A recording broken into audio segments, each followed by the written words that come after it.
आताच पुणे कमिशनरेटमध्ये पुणे शहर, पिंपरी चिंचवड आणि पुणे ग्रामीण अशा तिघांसोबत वरिष्ठ अधिकाऱ्यांसोबत एक मीटिंग झालेली आहे आणि पुण्यामधली महिलांची जी क्राईमची स्थिती आहे त्याच्याबद्दल एक आढावा बैठक पण झालेली आहे। बैठक अतिशय उत्तमपणे झालेली आहे। आतापर्यंत ज्या काही घटना घडलेल्या आहेत त्यासोबतच राष्ट्रीय महिला आयोगाने जे सुमोटो कॉग्निझन्स घेतलेले आहेत या सगळ्या विषयावर पण चर्चा झालेली आहे। त्याचसोबत पुणे शहरामध्ये, पिंपरी चिंचवड आणि पुणे ग्रामीणमध्ये महिलांच्या सुरक्षेकरता अजून काय उपाय आपल्याला अजून पुढे करता येऊ शकतील याबद्दल सुद्धा आज चर्चा झालेली आहे।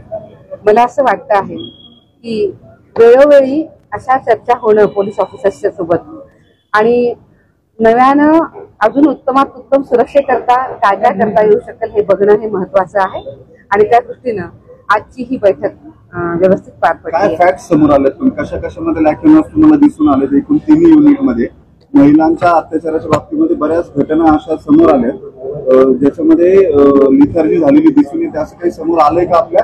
आणि दुसरा मुद्दा मनोधैर्याचा आहे। मनोधैर्याचा रिव्ह्यू मध्ये स्टेटस घेतलाय का आपण? किती विक्टिम्सला ऍक्च्युअल मध्ये मदत देऊ शकतो? आता असं जाणवतं आहे की केसेस ज्या आहेत त्या केसेसची संख्या पण बऱ्यापैकी दिसते आहे। पढ़ते रहिए fight against criminal daily newspaper.